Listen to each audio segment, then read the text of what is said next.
आज के दौर में अगर बच्चे शांत हैं तो कुछ गड़बड़ है और अगर बच्चे मोबाइल चला रहे हैं तो मान लिया जाता है कि पीढ़ी खराब है। कुछ लोगों के मुताबिक सोशल मीडिया ही हर समस्या का जड़ है। बच्चे अगर पढ़ाई में कमज़ोर हैं तो मान लिया जाता है कि मोबाइल चला रहे हैं। बच्चे अगर देर रात में सोते हैं तो इंस्टाग्राम जिम्मेदार है। बच्चे जवाब देने लग गया है तो सोशल मीडिया में रील्स देख रहे होंगे। तो सवाल ये है, क्या सच में सोशल मीडिया ने बच्चों को बिगाड़ दिया है या फिर हम बड़े लोग अपनी जिम्मेदारी सोशल मीडिया ऐप्स पर डाल करके खुद को बचा लेते हैं? इन्हीं सभी महत्वपूर्ण सवालों पर आज हम बात करेंगे। हमारे साथ मौजूद हैं Jagran institute of management and mass communication के professor doctor Sanjay Chandani sir, जिनके पास डिजिटल मीडिया और कम्युनिकेशन और इनके पास पीएचडी की डिग्री भी इसी ही फील्ड में है। आइए शुरू करते हैं। बहुत बहुत स्वागत है सर, आप हमारे पॉडकास्ट में आए। जी, क्या आप जानना चाहते हैं जो आज सोशल मीडिया के बारे में? क्या आपके मन में कैसे सवाल है, मैं आज उसके बारे में आपको बताना चाहूँगा। सर, मेरा पहला सवाल आपसे यही है, क्या सच में सोशल मीडिया ने बच्चों को बिगाड़ दिया है? देखिए कि हर सिक्के के देखिए दो पहलू होते हैं। हम्म। सोशल मीडिया भी ठीक उसी तरीके से है कि उसके पॉजिटिव्स भी हैं, नेगेटिव्स भी। हम्म। तो ये अब हमारी जिम्मेदारी है कि हम उसमें से पॉजिटिव कितना लेते हैं, नेगेटिव कितना लेते हैं। सोशल मीडिया आपको कई सारे ऐसे टूल्स भी देती है पढ़ने के। अब यूट्यूब भी एक सोशल मीडिया का ही पार्ट है। हाँ। तो आजकल जितने भी लेक्चर्स हैं पढ़ाई से संबंधित या हमारे मन में किसी सब्जेक्ट के को जानने की उत्कंठा है, तो हम सीधे यूट्यूब पे जाते हैं या गूगल पे जाते हैं। तो यूट्यूब ले लीजिए या अन्य कोई सोशल मीडिया प्लेटफॉर्म लीजिए, आप उससे बहुत कुछ जान भी सकते हैं, सीख भी सकते हैं। लेकिन प्रॉब्लम क्या है कि हम लोग इसका कैसे उपयोग करें, इसके बारे में जानकारी के अभाव की वजह से बच्चे जो हैं हमारे, उनको चूंकि नहीं मालूम है इसका कैसे उपयोग करना है, तो कभी कभी उसका अधिक उपयोग भी करते हैं और गलत उपयोग करते हैं, जिससे हमने देखा आज के समय में सोशल मीडिया के दुष्प्रभाव ज्यादा सामने आ रहे हैं वनस्पत की उसके जो अच्छे प्रभाव। जी। इसलिए मैं चाहूंगा कि ये जिम्मेदारी ना कि सिर्फ सरकार की है, ये हर माता पिता, गार्जियन और स्कूल की भी है कि वो बच्चों को सोशल मीडिया के बारे में अवेयर करे, उसके क्या प्रॉस हैं, कॉन्स हैं, क्या अच्छाइयाँ हैं। और ये सब चीजें उनको अगर नहीं बताई जाएंगी छोटे बच्चों तो, और उसके बाद अगर वो कुछ गलती करते हैं या उससे कुछ वो प्रभावित होते हैं, तो मुझे नहीं लगता इसमें बच्चों की कमी है, कहीं ना कहीं हमारे सिस्टम या मैकेनिज्म की समस्या है, जिस पे हमें थोड़ा विचार करना है। सर, जैसे कि अभी आपने कहा सिस्टम की कमी है, जैसे कि अभी बहुत से देशों में जैसे कि स्पेन हो गया, फ्रांस हो गया, इंडोनेशिया हो गया, डेनमार्क और ग्रीनलैंड जैसे देशों में अभी 16 साल की कम उम्र के बच्चों के लिए सोशल मीडिया बैन हो गया है। तो क्या इंडिया में भी प्रैक्टिकली पॉसिबल है कि सोशल मीडिया अंडर 16 को बैन कर देना चाहिए? देखिए, ये एक बहुत ही यक्ष प्रश्न है आज सभी माता पिताओं के सामने। हम्म। और हर घर की समस्या हो गई है कि सोशल मीडिया का उपयोग बच्चे ज़्यादा कर रहे हैं और उसके कुछ दुष्परिणाम ये आ रहे हैं कि स्लीपिंग डिसऑर्डर्स हो रहे हैं। हाँ। बच्चों को मानसिक परेशानियां हो रही हैं, बच्चे सो नहीं पा रहे हैं, बच्चों के अंदर चिड़चिड़ापन आ रहा है, बच्चे थोड़ा उग्र भी हो गए हैं, बच्चे माँ बाप को जवाब देने लगे हैं, बच्चे जो है कई तरीके की डिप्रेशन या अन्य बीमारियों का शिकार भी हो रहे हैं। आंखों की समस्या तो फिजिकल है जो दिखती है, हाँ। लेकिन असली प्रॉब्लम जो हमारे ब्रेन में हो रही है अधिक सोशल मीडिया या इंटरनेट का प्रयोग करने से, ये समस्या भारतवर्ष की नहीं पूरी दुनिया की है। तो इसकी शुरुआत में कुछ कंट्रीज ने, जैसे ऑस्ट्रेलिया ने, स्पेन ने 16 साल की आयु के बच्चों पे सोशल मीडिया का बैन कर दिया। हाँ। हमारे भारतवर्ष में कर्नाटका पहला राज्य है जिसने इसको लागू किया। लेकिन अब प्रश्न ये उठता है, क्या ये लागू किया जा सकता है? कैसे आप किसी आदमी को रोकेंगे कि वो सोशल मीडिया ना चलाए?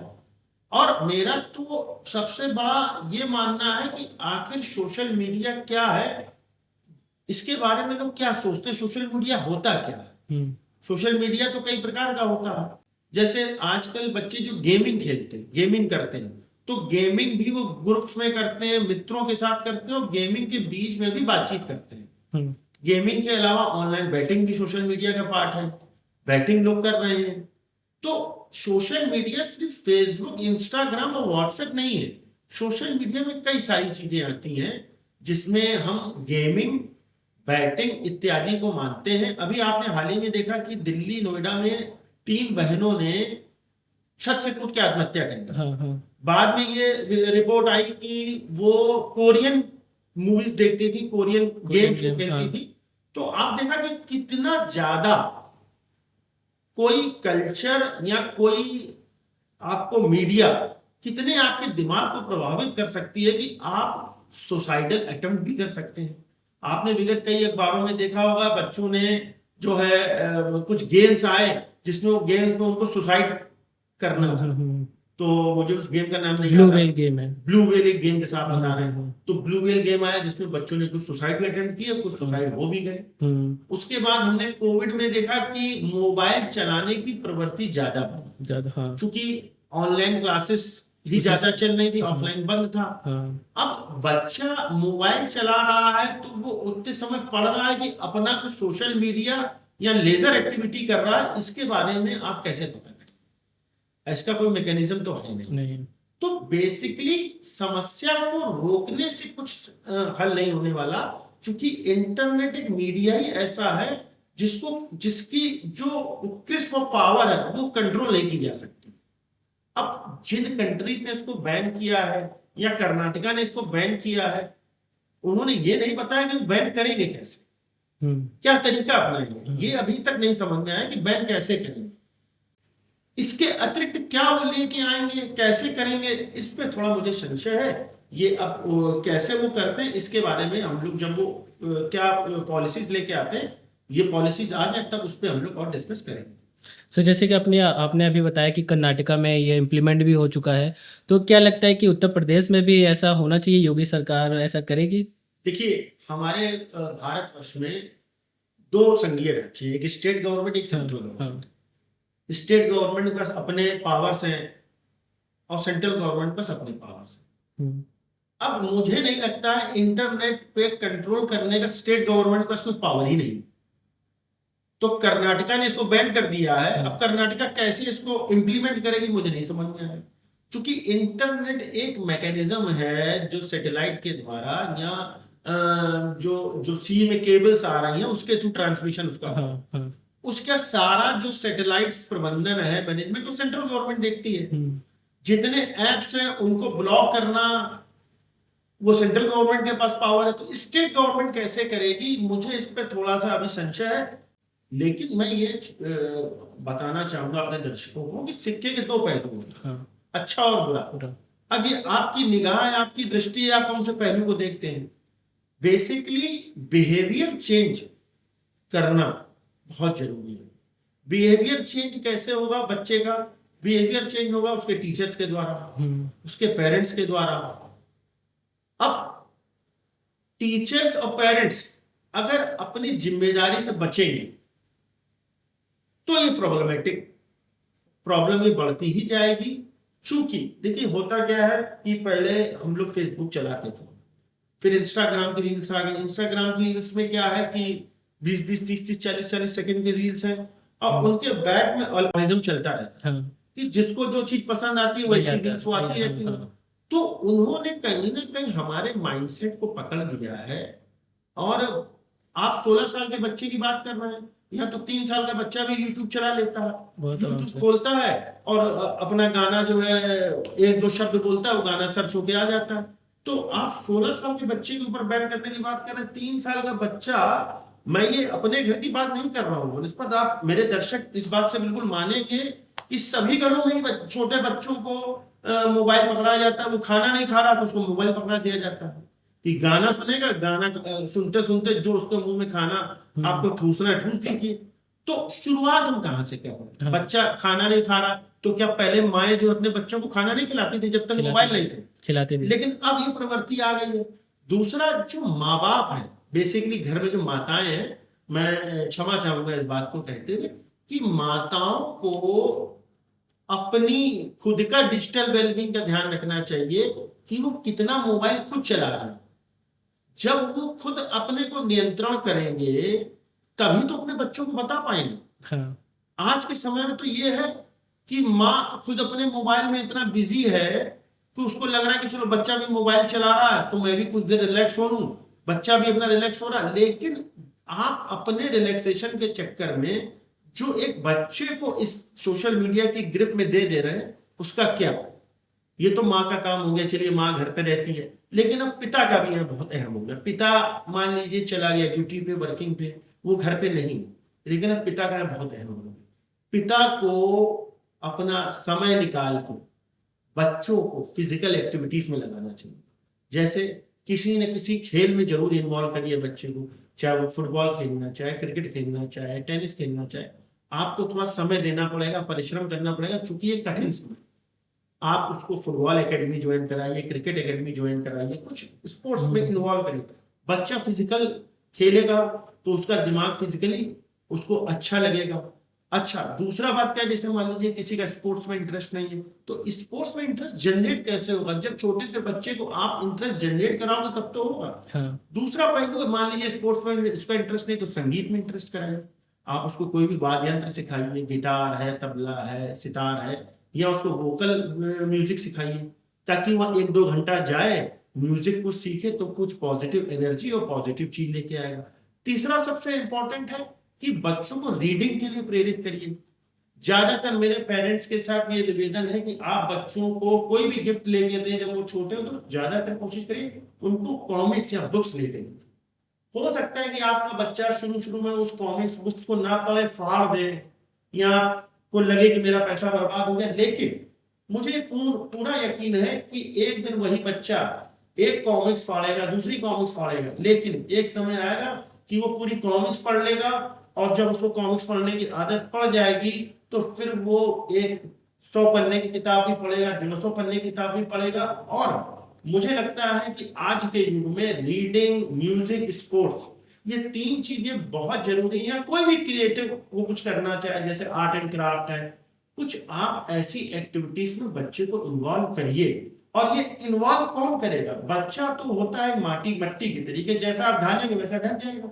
अब आप 3 साल के बच्चे को मोबाइल पकड़ा रहे हैं यूट्यूब चलाने के लिए, उसको आप फिजिकल एक्टिविटी में कहीं इन्वॉल्व नहीं कर रहे हैं, म्यूजिक में कहीं इन्वॉल्व नहीं कर रहे हैं, और फिर अंतों में आप कहते हैं बच्चा हमारा बिगड़ गया, सोशल मीडिया, इंटरनेट उसको जो है खराब कर रहा। तो बच्चे की गलती नहीं, इसमें कहीं ना कहीं पेरेंट्स, और दूसरी तरफ विद्यालय में भी जैसे पहले मोरल साइंस की क्लास होती थी, उसी तरीके से मेरा सरकार से आग्रह है कि हफ्ते में एक क्लास इंटरनेट के उपयोग और दुरुपयोग, या इंटरनेट का इम्पैक्ट पॉजिटिव और नेगेटिव, इस पे परिचर्चा होती चाहिए, ताकि स्कूल के द्वारा भी बच्चा इस बात पे समझ सके कि क्या मेरे लिए अच्छा, क्या मेरे लिए गलत। सब कुल मिलाकर के सोशल मीडिया बैन करना ऐसे पॉसिबल नहीं है। पेरेंटिंग कंट्रोल या फिर गवर्नमेंट थोड़ा सा इसमें नज़र रखे तो ज़्यादा सही रहेगा। डायरेक्ट ऐसे बैन करना में भी बैन तो मुझे नहीं लगता है संभव। हाँ कि बैन करने का मतलब है कि आप कैसे ये डिसाइड करेंगे कि जो बच्चा रजिस्टर्ड करा रहा है फेसबुक पे, इंस्टाग्राम पे, उसकी एज क्या है? हाँ वो तो एज कुछ भी डाल देता कुछ भी है। डाल देगा। तमाम मैं ऐसे बच्चों को जानता हूँ कि उसमें जो है वो 18 साल से कम के 18 साल से कम के अकाउंट नहीं क्रिएट होता, बच्चे 12-12, 13-13 साल के अकाउंट क्रिएट किए हैं। 13 साल की उम्र में 18 हाँ, साल का एज कि लगा कैसे ये के ट्रेसिंग करेंगे आप? कि मुझे इसका जो है कोई उत्तर दे दे कि कैसे ये ट्रेस हो। या तो फिर एक ही तरीका, आधार कार्ड से लिंक करिए उसको, ठीक है, आधार कार्ड से लिंक करते ही पब्लिक जो है इस पे जो है विद्रॉ कर देगी कि आप सोशल मीडिया पे हमारे आधार का डाटा डाल रहे हैं, हमारे बच्चे की प्राइवेसी भंग हो रही। प्रॉब्लम क्या हो रही है कि सरकार और पब्लिक में प्राइवेसी को लेकर बड़ा वो चल रहा है। कि पब्लिक कहती है हमारी प्राइवेसी खतरे में है। एक तरफ वो दिन भर अपने फैमिली के फोटोग्राफ्स, अपनी सब चीजें सोशल मीडिया पर शेयर करते हैं, तब उनकी प्राइवेसी छिन्न भिन्न नहीं होती। लेकिन जैसे ही सरकार कुछ उनसे एक्स्ट्रा इंफॉर्मेशन मांगने लगती है तो उनको लगता है सरकार हमारे डेटा का दुरुपयोग कर रही है। तो ये जो प्रॉब्लम है, इसमें कहीं ना कहीं सरकार को भी लिटरेसी प्रोग्राम चलाने चाहिए, और स्कूल के द्वारा भी। और सबसे बड़ी जो फर्स्ट हमारे ट्यूटर होते हैं, हमारे माँ बाप होते हैं। तो ये भी बहुत जरूरी है। दूसरा, आज के समय में सोशल मीडिया का बड़ा, भाई देखिए हमारे समय में सोशल मीडिया नहीं था ना मोबाइल, हाँ। लेकिन तब हम लोग संयुक्त परिवारों में रहते थे। संयुक्त परिवारों में फिजिकल दिन भर हम लोग खेलते कूदते थे। आजकल क्या है, न्यूक्लियर फैमिलीज है, एक बच्चा दो बच्चे हैं, खेलने उनको खेलने बाहर जाने नहीं दिया जाता है। अब वो क्या रीजन है, क्या डर का भय का माहौल है, बाहर उसको नहीं भेजना चाहते, अपने साथ ले जाइए, किसी एकेडमी ज्वाइन करा दीजिए, sports academy, music academy, dance academy, बहुत सारी चीजें हैं जिसमें बच्चा कर सकता है। लेकिन इसके लिए माँ बाप को थोड़ा अपने अंदर नियंत्रण पैदा करना होगा। चूंकि पिताजी 8 घंटे की ड्यूटी करके आए, घर पहुंचे, चाय पीने के बाद खुद ही मोबाइल उठा लिया उन्होंने, 2 घंटा खुद ही वो स्क्रॉलिंग कर रहे हैं। फिर जैसे माता जी खाली होती वो भी 2 घंटे मोबाइल चलाती हैं। तो पहले आप अपने भीतर को सुधार करिए, फिर आरोप आप लगाते हैं सोशल मीडिया पे। तो इन सब चीजों पे मैं चाहता हूँ थोड़ा सा मेरी जनता बात सुन रही होगी, इस पे शायद नहीं, तो जरूर कुछ सुनूंगा। विचार। सर जैसे कि आपने बताया कि ऑनलाइन गेमिंग में भी सोशल मीडिया का इस्तेमाल होता है, तो अगर बैन होता है तो क्या ऑनलाइन गेमिंग भी बैन होगा? देखिए भारत में बड़ा ही मैं इसको विडंबना मानता हूँ कि तमाम बैन लगने के बाद भी मुझे लगता है कि ऑनलाइन गेमिंग और बैटिंग, हाँ, एक वेबसाइट बंद होती है वो दूसरे नाम से चालू कर दूसरे देती नाम है, से। फिर दूसरे नाम से बंद होती है, तीसरे नाम से चालू हो जाती है। मुझे तो समझ ही नहीं आता क्या सरकार का मैकेनिज्म है, वो क्या इस पे पॉलिसी बनाना चाहती है और कैसे इसको रेगुलेट करना चाहती है, मेरी तो समझ से परे है। अब ये तो सरकार ही जवाब देगी कि वो क्या करना चाहती है।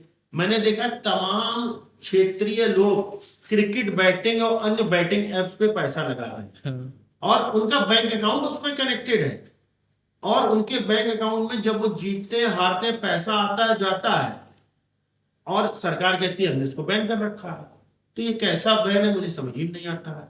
मैंने आज से 10 साल पहले जब मैं अपनी पीएचडी कर रहा था, मैंने अपनी पीएचडी में लिखा था, क्योंकि कई कंट्रीज में ऑनलाइन गैम्बलिंग या ऑनलाइन गेमिंग जो है लीगलाइज है। तो आप यहाँ तो उसको लीगल कर दीजिए और उस पर 28% जीएसटी लगा दीजिए, तो आपके पास इतना पैसा आ जाएगा कि आप बाकी उस पैसे को गरीब जनता की अच्छी योजनाओं में लगा सकते हैं। लेकिन ये कैसा सिस्टम है कि लोग ऑनलाइन गेमिंग और बैटिंग में लिप्त भी हैं, पैसा भी ट्रांजैक्शन हो रहा है, और सरकार कहती है हमने इसको बैन कर रखा है। तो ये कैसा मैकेनिज्म है, इसके बारे में तो मैं खुद ही अचंभित हूँ, और इस पे क्लियर गाइडलाइंस होनी चाहिए। सरकार अगर ऑनलाइन बैटिंग गैम्बलिंग को लीगलाइज करना चाहती है तो मैं उसमें भी स्वागत करता हूँ, उसको लीगलाइज कर दीजिए, ताकि उससे सरकार का कुछ रेवेन्यू आए, ताकि हमारे भारत देश में, अगर मुझे लगता है लीगल गैम्बलिंग बैटिंग और गैम्बलिंग को लीगल कर दें, तो मुझे लगता है भारत देश में पेट्रोल 50 रुपए का बिकने लगेगा। गैस सिलेंडर जिसकी लंबी लंबी लाइनें लगी हैं, वो जो है जो इस समय 1000 रुपए का है वो तो 500 का बिकने लगेगा। इतना सरकार को रेवेन्यू जनरेट हो जाएगा। लेकिन सरकार किस तरीके से इसको कर रही है, ये तो सरकार ही जवाब दे सकती है, मैं इस पर ज्यादा और नहीं बोल सकता। सर जैसे कि अभी लॉकडाउन हुआ था 2020 में, उसमें बहुत से मतलब कि मोबाइल का यूज़ अब शुरू कर दिया था लोगों ने, तो अभी लोनलीनेस या डिप्रेशन के शिकार भी होते जा रहे हैं अभी इस समय।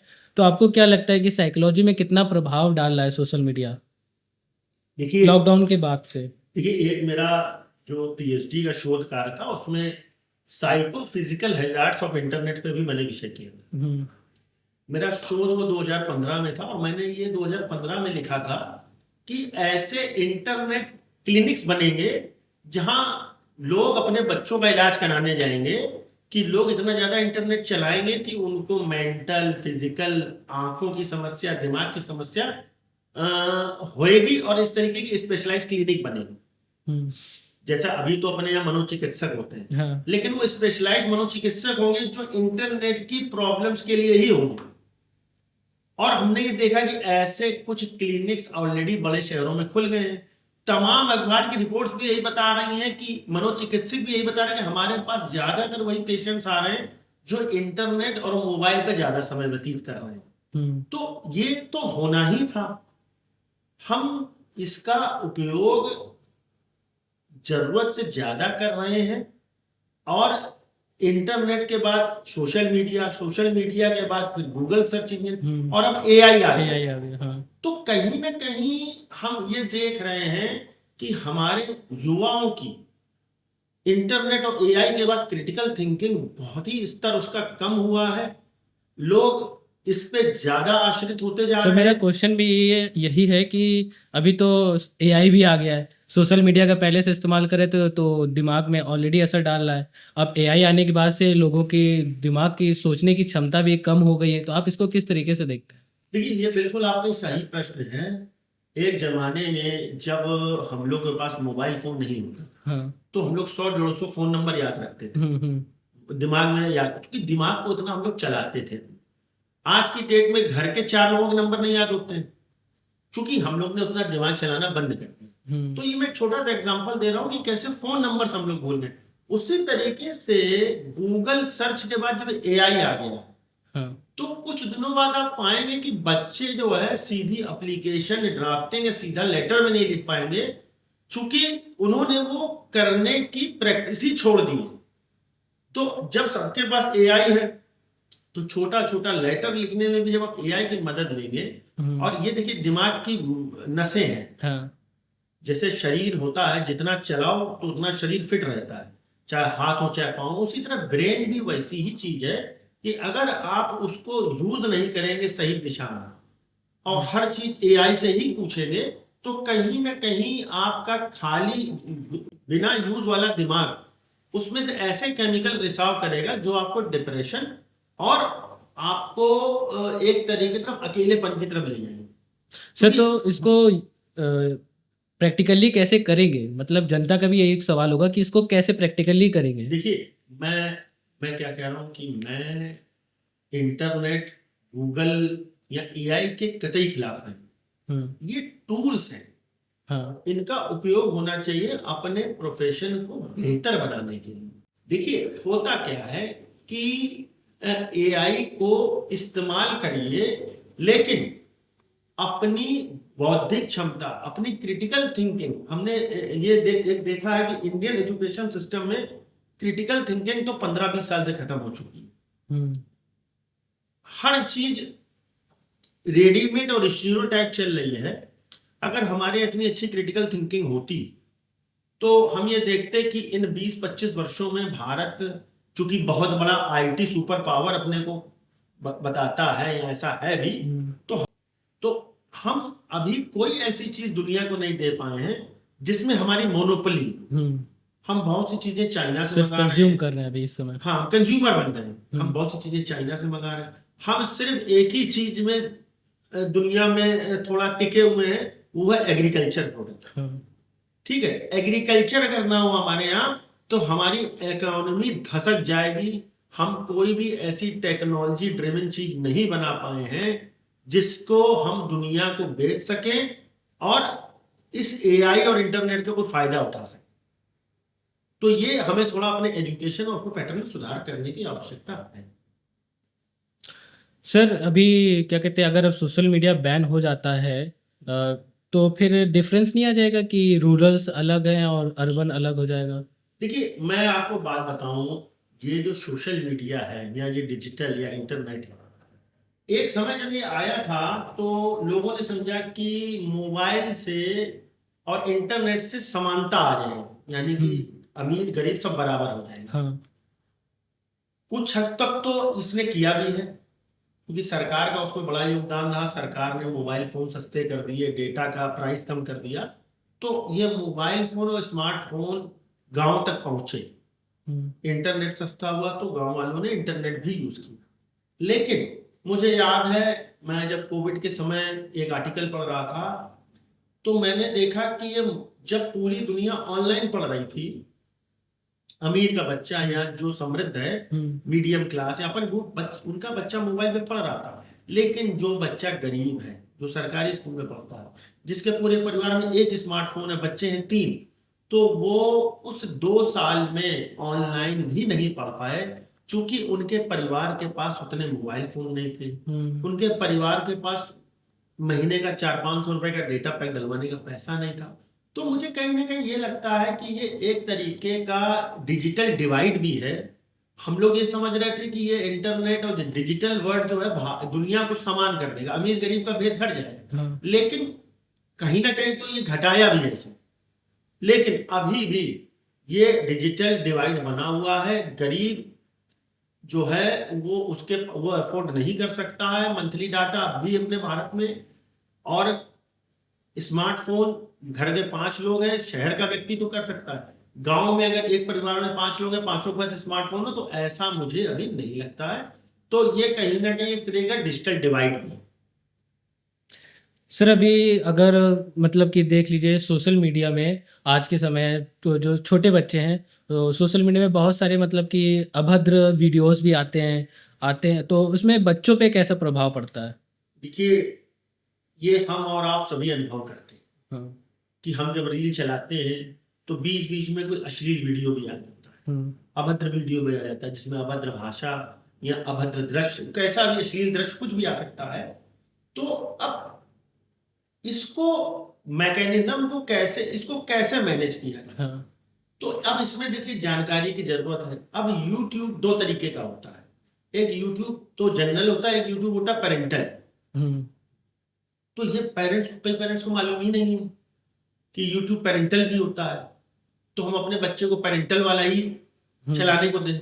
तो ये सब चीजें अवेयरनेस से क्रिएट होंगी, क्योंकि अवेयरनेस नहीं है तो अब पता चला अपने बच्चे को पोयम सुनने के लिए दिया, पोयम सुनते सुनते कोई अश्लील भोजपुरी गाना सुनने लगा। हाँ। तो इसके लिए पेरेंट्स को भी अपडेट होना पड़ेगा, और ये एक अवेयरनेस प्रोग्राम सरकार को या सोशल मीडिया कंपनीज को लॉन्च करना चाहिए, ताकि इससे जो है समाज में किसी तरीके का भ्रम न फैले। सर अभी आज के समय डिजिटल इंडिया का ज़माना चल रहा है जिसमें लोग डिजिटल इंडिया की बात कर रहे हैं और अगर इस बीच में अगर सोशल मीडिया बैन करती है इंडिया तो इसमें मतलब कि टीनेजर्स के लिए कॉन्ट्राडिक्शन नहीं क्रिएट हो जाएगा? देखिए, बिल्कुल सही प्रश्न है आपका। केंद्र सरकार को बहुत दबाव है सोशल मीडिया को बैन करने का। हाँ। क्योंकि कई कंट्रीज ने इसकी पहल की और कुछ स्टेट भी इसको कर चुके हैं, तो केंद्र सरकार पर दबाव तो है। अब केंद्र सरकार इस पे कैसे रिस्पॉन्ड करती, ये एक बहुत अहम बात है। देखिए, आप एक ऐसे चीज को रोकना चाहते हैं जो रोक नहीं सकती, तो आप ऐसा सोचिए ही नहीं कि हम उसको रोकें। आपको दूसरी दिशा में काम करना पड़ेगा कि हम इसको कैसे स्कूल के द्वारा, विद्यालय के द्वारा, डिग्री कॉलेज के द्वारा इसको करिकुलम का पार्ट बनाएं, ताकि इसको रोकने की बजाय अवेयरनेस और प्रॉपर तरीके से रेगुलेट किया जाए। रोक नहीं आप सकते। रोक तो इसलिए नहीं सकते हैं कि आप आज एक ऐप बंद करेंगे, कल दूसरा ऐप आ जाएगा, आप दूसरा बंद करेंगे, तीसरा आ जाएगा नाम बदल के। तो आप इसको कैसे रोकेंगे, इसका कोई उत्तर दे हमें। मैं तो अभी तक समझ ही नहीं पाया हूं कि ये रुकेगा कैसे। दूसरा, आपको अपने सिस्टम द्वारा, जैसे गांव में बहुत सारे कम्युनिटी ग्रुप्स हैं, गांव की चौपाल है, रूरल बिल्कुल एकदम जमीनी स्तर पे आपको ऐसे प्रोग्राम्स चलाने चाहिए। जैसे कृषि संबंधित प्रोग्राम एक आता है दूरदर्शन में, चौपाल, दूरदर्शन में सालों से आ रहा, तो ऐसे ही सोशल मीडिया चौपाल लगाइए आप, रेडियो पे उसके बारे में बताइए, टेलीविजन पे उसके बारे में बताइए। सरकार को अवेयरनेस क्रिएट करनी पड़ेगी, और सरकार को जितने सोशल मीडिया प्लेटफॉर्म्स हैं, जो बड़े सोशल मीडिया प्लेटफॉर्म्स हैं, उनके लिए भी कुछ पॉलिसी ऐसी बनानी पड़ेगी ताकि ये सही तरीके से चले भी और हम इसका सही लाभ उठा सकें। क्योंकि अगर सोशल मीडिया नहीं रहेगा, आजकल सभी लोग मोबाइल के थ्रू अपने टाइम से चीजों को, खबरों को देखना चाहते हैं, तो सोशल मीडिया नहीं रहेगा तो हम लोग के पास एक इंफॉर्मेशन, लैक ऑफ इंफॉर्मेशन हो जाएगा। दुनिया किस स्पीड में बढ़ रही है, कहाँ क्या हो रहा है, इसकी अनभिज्ञता भी हमको बहुत साल पीछे ढकेल सकती है। हमारा कंपटीशन चाइना से है, हमारा कंपटीशन चाइना से है, चाइना हमसे बहुत आगे निकल चुका। तो आप चाइनीज मॉडल फॉलो करिए, आप स्वदेशी फेसबुक, इंस्टाग्राम क्यों नहीं बना सकते हैं? आप अपना ऑपरेटिंग सिस्टम क्यों नहीं बना सकते? आपने अभी तक ऐसा क्यों नहीं किया, ये प्रश्न है। और कब आप ये करेंगे? क्योंकि चाइना फेसबुक और इंस्टाग्राम को नहीं चलने देता है। वो उसने अपना उसने एक अपना ही इंटरनेट एक सिस्टम खड़ा किया, उसने अपने अपने सोशल मीडिया सोशल प्लेटफॉर्म्स खड़े किए, तो वो बेहतर तरीके से रेगुलेट करना चाहते हैं। आप सारे वही सोशल मीडिया प्लेटफॉर्म चला रहे हैं जो अमेरिका द्वारा संचालित है, तो आप कैसे उनको कंट्रोल करेंगे? ये मुझे थोड़ा प्रश्नात्मक लगता है। तो ये थी हमारी खास बातचीत डॉक्टर संजय चंदानी सर के साथ। धन्यवाद सर, आपने बहुत ही अच्छे से समझाया दर्शकों को। तो हमें ये समझ आया कि सोशल मीडिया प्रॉब्लम नहीं है, प्रॉब्लम इसे समझ के सॉल्व करना है।